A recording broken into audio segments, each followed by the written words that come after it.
Assalamualaikum. Ben bugün yine bir videonun çatayıp oynadım.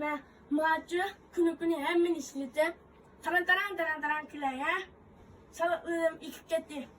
Doktor.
Bana çapalım kıl hareketi.